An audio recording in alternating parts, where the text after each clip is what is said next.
Alors ici, pour se libérer de ces émotions, on va avoir une sacrée force mentale, d'accord? Et là, on va pouvoir atteindre une lucidité d'esprit et donc une démarche puissante et transformatrice pour nous-mêmes.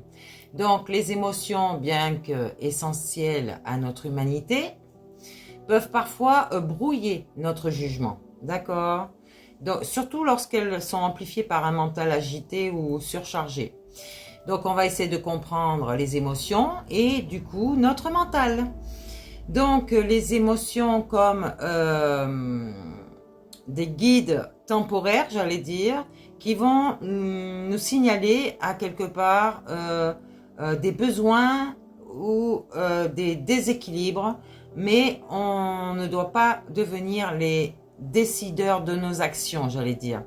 Vous êtes maître à bord de votre propre machine, mais c'est votre IT à vous qui est le maître, d'accord? Vous êtes cette personne, comme je vous ai dit, votre trinité fait de vous une personne unique, d'accord? Mais cette personne, elle fonctionne dans la matière, mais à l'intérieur de vous, vous avez cette entité double, votre double énergétique, qui est donc votre âme, votre esprit, et il va falloir que vous écoutiez votre intuition et non plus votre instinct, d'accord? J'allais dire presque, pour parler mieux, l'esprit est cette entité qui va être beaucoup plus votre instinct, d'accord? Alors que votre âme, elle, est votre intuition. Ok? Je ne sais pas si vous allez mieux comprendre. C'est pour ça qu'on vous dit, si vous avez un esprit malsain, votre mental est malade, donc votre corps aussi. D'accord? Mais votre âme, elle ne sera jamais malade. C'est elle, votre Dieu. C'est elle qui vous permet de vivre ou pas, à cause de votre esprit. La colère peut révéler un besoin de justice. Mais si elle contrôle nos choix, elle peut devenir destructrice. C'est clair là? Et c'est votre instinct, c'est votre esprit qui va vous envoyer dans cette destruction. Donc le mental et ses illusions ont tendance à créer des scénarios fictifs. D'accord? Donc il va amplifier vos peurs et ressasser sans arrêt votre passé. C'est clair là? Donc, ces processus mentaux ici peuvent masquer la vérité et donc vous empêcher de voir, de faire la clarté sur des vérités. D'accord? Donc, votre intuition, j'allais dire, contre votre instinct, en fait, vous avez besoin de tout. Tout doit fonctionner en synchronicité. Tout doit être synchronisé en vous. L'intuition, elle, c'est une voix calme, sage, qui émerge de notre conscience profonde. Elle guide sans urgence, elle reflète une vérité alignée avec nos propres valeurs et du coup notre bien-être. Parce que vous avez trouvé cette paix intérieure. Il n'y a rien qui peut vous déstabiliser ici. Alors que l'instinct, en revanche, lui, est souvent une réaction rapide et impulsive, née de notre mécanisme de survie, d'accord? Bien que parfois utile, c'est clair, il peut nous entraîner dans des situations incertaines et déséquilibrées. C'est ce que je vous ai dit.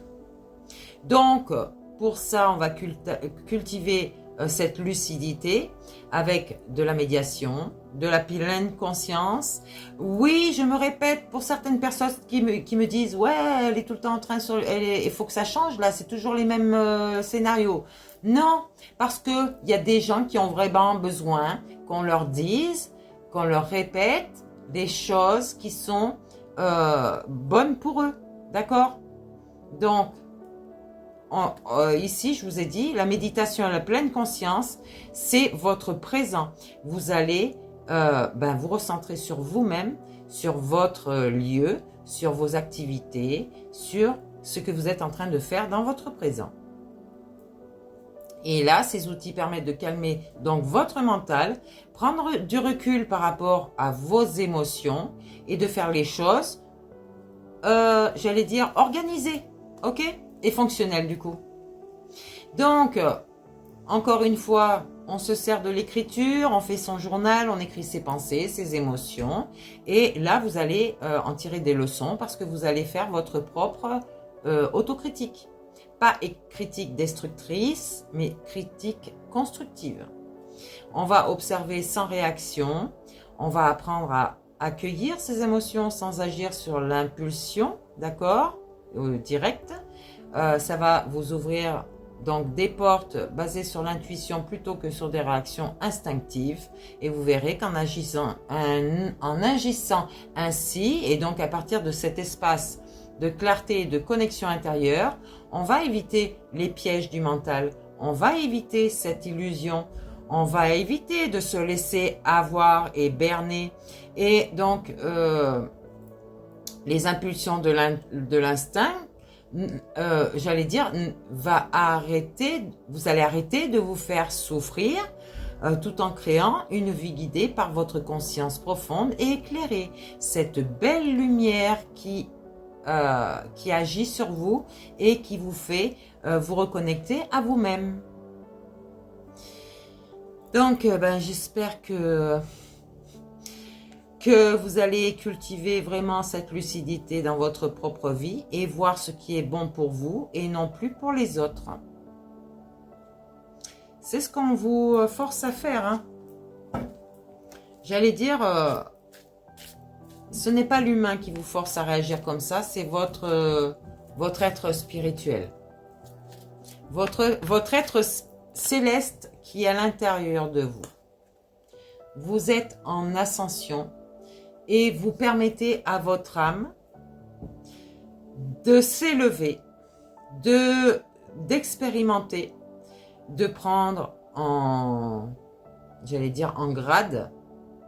Et donc vous, quand vous allez renaître dans une prochaine vie, vous allez renaître avec un karma positif dans l'abondance. Parce que vous aurez, votre âme va vous récompenser. Je vous ai dit, le karma, c'est suivant vos actes. D'accord? Donc, soyez dans la bienveillance plutôt que dans la malveillance. D'accord? Donc ici, on vous dit que vous allez vous accomplir, vous, votre âme, votre esprit, votre corps. D'accord? On vous dit, il y a quelqu'un qui pense à vous là dans la matière. Ça peut être un amour ou votre famille. Ici, on est épanoui, d'accord? On est en harmonie, on est protégé, du moins on se sent protégé et on va avancer tranquillement. Il y a la déesse de la création ici qui vous dit que vous êtes en train de vous transformer, vous allez réussir à créer et de par votre intégrité parce que maintenant vous serez votre véritable vous. Sans masque, sans authentique, authentique et vous allez vous affirmer face au monde. Donc c'est ce que vous avez rêvé. Vous avez rêvé de révélation, vous avez rêvé de perspicacité, de découverte. Alors c'est tout à fait ce que vous allez avoir. Et donc dans votre matière, vous allez réussir à créer ce que vous avez rêvé, espéré. D'accord ? Il y a une danse éternelle ici. On est dans un cycle de mouvement, d'accord? On va suivre son intuition et danser dans la lumière, d'accord? Allez, qu'est-ce qu'on nous dit d'autre ici? Vous êtes en train de vous libérer, ok? Donc, vous avez rompu avec des attachements négatifs, néfastes à vous aussi, et vous allez vous relier à la terre, mère sacrée. Donc, la terre, la mer, ok? Et vous allez créer ici. Ça veut tout dire. Peut-être que vous allez aller dans une forêt enchantée, ici même, plein de mystères, de magie, et vous allez voir que ça va vous émouvoir. Oui, vous allez être ému de voir tout ce que vous allez voir. Il y aura, peut-être que là, tout de suite, vous êtes en train de vous... Il y a des vents nocturnes hein, dans votre nuit, dans votre repos. Vous allez être en guérison ici. Parce que vous avez créé ce jardin d'Éden, d'accord? Autant à l'extérieur et à l'intérieur. Là, je vois l'océan d'amour.